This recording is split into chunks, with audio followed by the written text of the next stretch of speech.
This week's Waste of the Week, questionable donations in California, a New York school district raising taxes, and the Department of Energy ignoring a plan that could save $18 billion. CEO and founder of OpenTheBooks.com, Adam Andrzejewski, joining us this Friday morning. Happy Friday, Adam. Great to see you. Good morning, Jan. So a report finds that Governor Newsom solicited state vendors for campaign donations. He received reportedly $10.6 million, but also those vendors made $6.2 billion.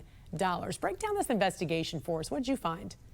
So, Jan, our auditors at OpenTheBooks.com found that Governor Gavin Newsom solicited roughly 1,000 state vendors for campaign cash. He received over $10 million from that effort. Now, I think many people will find that unseemly.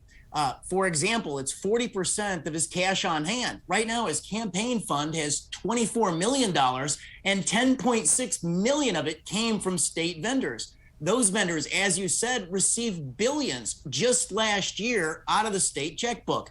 But it gets a little worse. Not only did we find that the governor solicited state vendors for campaign cash, but we found that his wife, Jennifer Siebel Newsom, she runs a nonprofit organization that she founded. And she solicited state vendors for donations to her nonprofit. So you have some of the largest corporations in the state of California, not only giving the governor campaign donations, but also giving between $15,000 and $385,000 in gifts to the wife's charity. Well, to be clear, your investigation found there's no evidence per se of quid pro quo, but how is this ethical? Well, make no mistake, at arm's length, all of these transactions are completely legal in the state of California. California doesn't have what other states call a pay-to-play prohibition. So at arm's length, it's all legal. It is the Wild West of campaign donations in the state of California. I wonder if that's one of the few states that allows that. I'd like to know how many states actually allow that kind of campaign donation from state vendors. Moving to Washington state now, a massive environment cleanup with the Department of Energy, years behind schedule, billions of dollars over budget.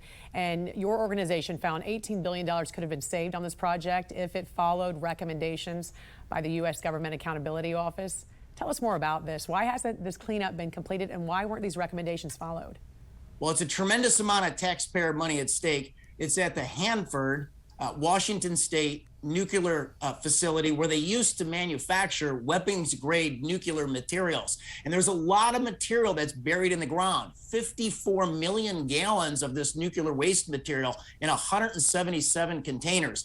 And Jan, there was a recommendation from the Government Accountability, the GAO, on what to do with it to turn it into, to make it so it's safe.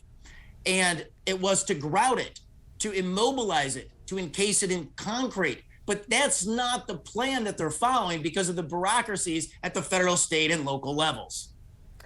And finally this morning, Adam, an audit by the New York State Comptroller's Office found a school district in Long Island overestimated expenses by nearly $25 million and then hit its surplus. So what were the auditor's recommendations, and where's the oversight here? Who's accountable? The auditor said, start budgeting correctly, stop overtaxing your citizens.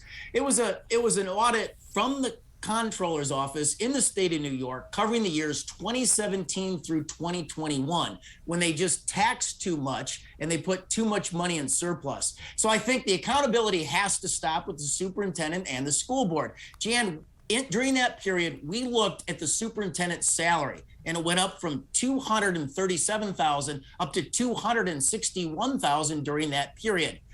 She has resigned on August 15th, but in the state of New York, a superintendent, when they resign, they just go to pension heaven. We took a look at the public pension from the last superintendent who retired in 2010. They're making $180,000 in retirement. Wow, pension heaven. That's a great phrase there. All right, Adam Andrzejewski, CEO and founder of OpenTheBooks.com. Always great to see you. I hope you have a great holiday weekend. Thank you, Jan.